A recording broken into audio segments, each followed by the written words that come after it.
Hi, and welcome back to Purple Collar Life. In today's video, a review after 4 years of owning this Polaris Ranger.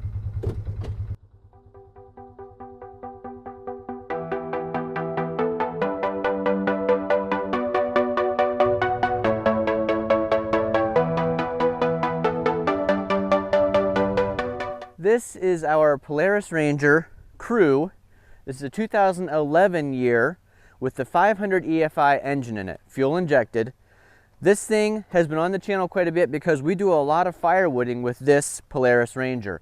I can't tell you how many times the bed of that with the tailgate down has been loaded up with firewood, either before being split or after being split, or hauling it into the basement for wintertime to burn in the wood stove.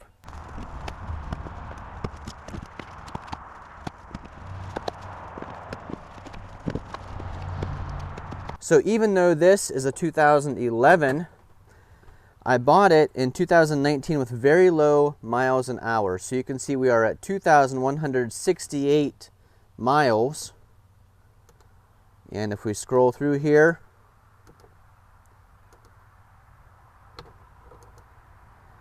$413.6 hours on this machine.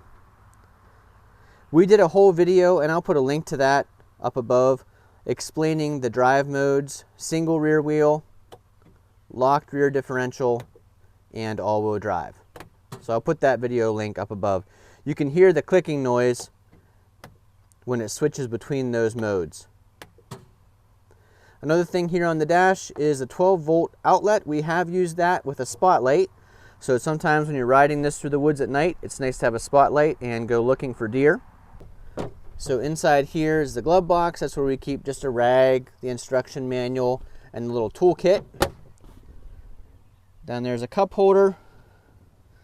Down here are the brake and gas pedal.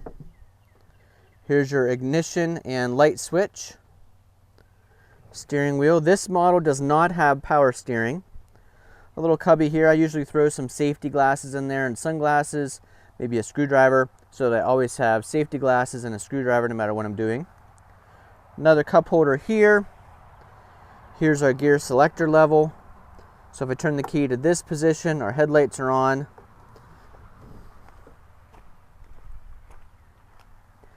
The headlights are actually pretty bright for a UTV.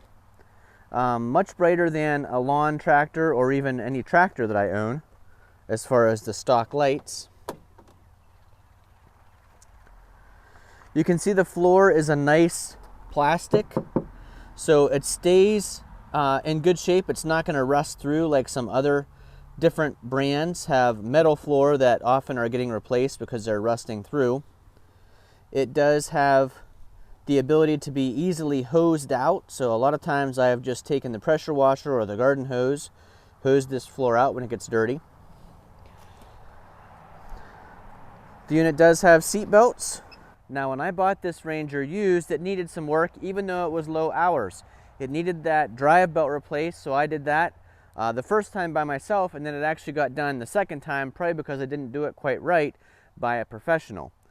The reason we bought it, though, was because of the 4-seat capacity. I thought that Mackenzie and her friends would ride in it a lot. I thought that my parents would ride in it a lot with us on the trails around the property here, and that Jennifer's parents would ride in it a lot with us, or if we had friends who were over here, maybe they'd ride around on some trails with us.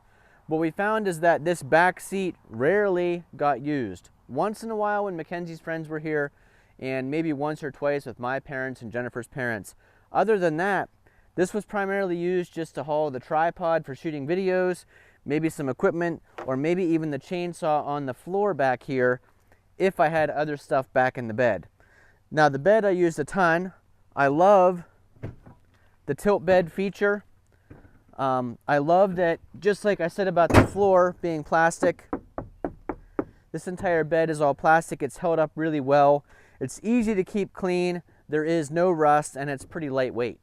We do still have the netting on all 4 doors. Here's the one for the front. You can see it would be placed here. But I typically leave this off because I am in and out of that thing so much. I don't want to keep removing the netting. Now I know for safety that should probably be on there, and I should be wearing my seatbelt every single time, but I'll admit I don't every single time on the Ranger.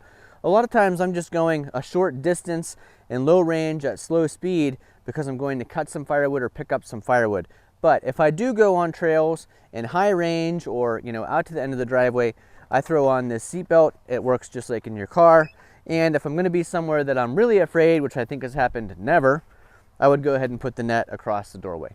Now underneath this front seat is storage, and I replaced the gaskets or the keepers on the front of both sides of this front seat.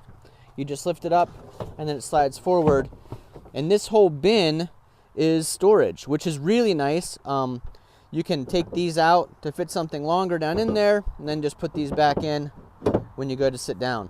So great storage. It does have drains in the bottom, so if it does get some water in it, or if you have something that spills in there, it can drain out the bottom when you clean it.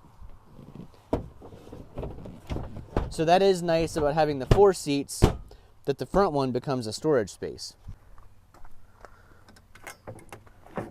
Under this back seat, unclips just like the front. Here is our 500cc engine. And when I first bought this machine, I had some concerns that 500cc wouldn't be enough, but that's plenty. We've had no lack of power when trying to haul firewood or tow the log splitter or tow a little utility trailer. This thing has had plenty of power, even with 4 people in it and a load in the back, probably overloaded at some points. That 500cc engine has been super reliable, 0 maintenance required as far as the engine, and has just been perfect for us. No lack of power anytime that we've needed it. Now I should clarify that we are not speed demons. Probably the fastest I've ever had this thing was about 45 miles an hour on a dirt road. But other than that, most of the time we're traveling at, 10 miles an hour in the driveway or 3 to 5 miles an hour in the woods. Underneath this seat is also where the battery was located. You can see the back floor, just like the front floor, is all plastic. So that's not going to rust out on you, and it's easy to keep clean and maintain. Moving back the machine here, you can see I do have some bungee cords here. I usually just keep those on this rear in case I need to bungee something into the bed. There's hook points here, so it's really easy to tie things down in the bed. One hand lift of that bed when it's not loaded.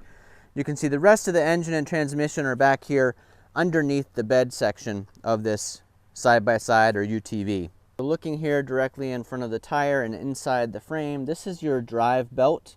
It's housed in that casing. Right there is the filter for the engine, right up there. Your suspension's all back here. You can see I have replaced the majority of all the suspension on this machine, front and back. So new shocks, struts, some new A-arms, new CV joints, new universals. Had all that done by a professional. That professional also rebuilt the differential because we were having trouble with the all-wheel drive not working. You can see how nice and big this bed space is. It dumps at a really steep angle, so it's not hard to get everything out of the bed if you're hauling mulch or sawdust or firewood. You can push it back down with one hand. And the tailgate is a little, a little strange. It doesn't secure super well, but it does function okay. You can see it comes down there.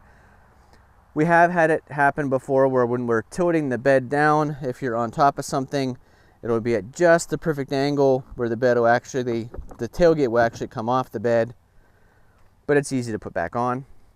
These cables hold it just like the cables to the tailgate of your truck, and those can be removed and the whole tailgate can come off if you want to. You can stack things on the tailgate. We've had firewood that has been too long, 2 rows of 16-inch, and we end up coming a little bit beyond the edge here, so we leave the tailgate down and stack stuff out here. It's got a really good suspension here on the back end for hauling a load. You can see there's a lot of travel there. So, we've loaded this thing up with some firewood and come back through the woods over some rough terrain, and it does a great job. Does have a 2-inch receiver hitch there, so it's easy to tow around a little trailer, or in our case, most of the time, this tows around our split fire log splitter. Pretty quiet exhaust. We can move right through the woods, and the deer don't seem to mind at all. They're used to us being there. They're definitely not afraid of it. In fact, a lot of times, me on the Polaris will attract deer because they think I'm bringing salt block or corn or something out to the feed areas. I did replace the 2 rear tires. I wanted a little bit more traction back there. The original ones were starting to wear down, and it wasn't so much that the tread was wore down, but they had been over so many crabapple thorns and plugged that I was constantly filling them up. They had slow leaks, and I just got tired of it, so we put some new tires on. I've had no leaks since putting the new tires on. Here's the fuel fill. This thing, since it's only 500 cc, does not eat through a lot of gasoline. So that's another nice feature of a smaller engine, 500 cc's. Pretty small for a UTV, but just sips the gasoline. Another nice thing about the 500 is that this is considered the mid-size, so it is narrower than most of the 800, 1000, 1100, 1200 machines. You can go through some narrower spaces, narrower trails.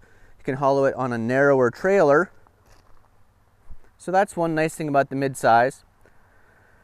I will say the downside to this, when you're in the woods, 2 things that I wish it had. 1, power steering, because when you're making tight turns at really slow speeds, it can be tough to steer with a load on it.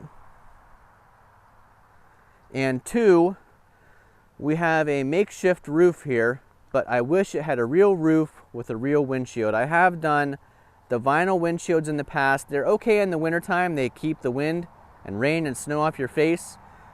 But a real glass windshield and an actual plastic roof that didn't leak when it rained would be nice. Now, a lot of people have asked if we've gone in deep water because of this snorkel. It's not actually a snorkel. Let me show you why that is there and why I think that all of these should have this upgrade. So if I lift up the bed here, you can see where the air intake is. And let's go around to the other side.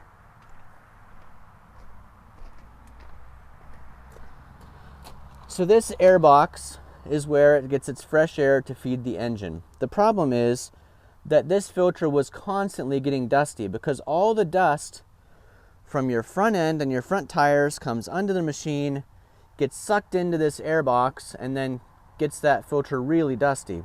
So with some regular flexible tubing here and a 2-inch elbow, we have moved that, cut a little hole through here, moved that so it's getting the cleaner air from up above here, not all the dust from under the chassis of the machine. That has been a huge upgrade. I don't know that it runs any better, but it definitely reduces the amount of times you have to clean or replace that air filter in the canister. And I'll just show you the suspension. You've got these nice coilover shocks, sway bars, the nice A-arm with a lot of travel. Same thing in the front end of this. Even though it is a 4-seater, still really nice shocks in the front. Plenty of travel on that suspension. You can see we've replaced these shocks. So this Polaris has a really nice ride going through the woods, on the trails, in the yard, with firewood, with people. Just a really nice riding machine overall. So in this shot, I'm trying to show you the other possible negative to this machine. Since we weren't hauling a lot of people, we weren't using this back seat a lot, this is a little bit longer than we need it to be. Sometimes I said it's kind of like driving a school bus through the woods. When you need to make tight turns on sharp trails or make a turn to get back to get some firewood in the back, sometimes this thing just felt a little bit too long. But that would be my only negative to the 4-seat machine. It's nice to have that additional space behind you to haul people or stuff, unless you don't use it that often, which we don't. So, and if I were going back today to get another one and I had 2 side by side, one that was the 4-seat, one that was the 2-seat, I would probably get the 2-seat so that we were a little bit shorter for traveling through the woods. So in the 4 years that I've had this, there has rarely been a day that I haven't come out and started it up to do some type of task with it.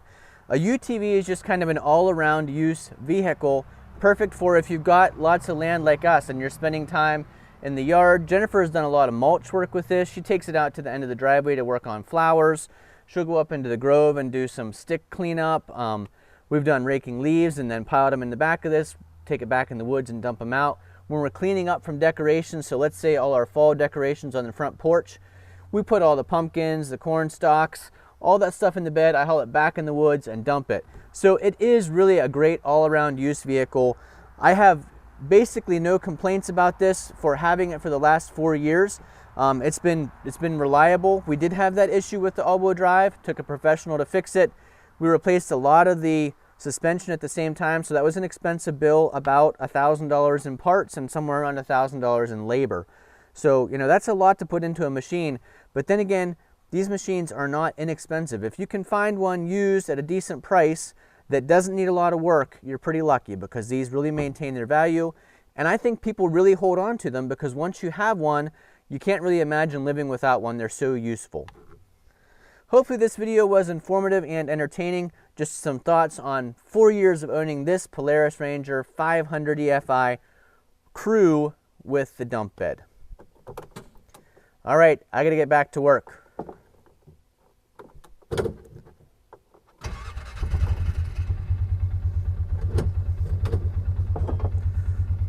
Thanks for watching. We'll see you again the next time.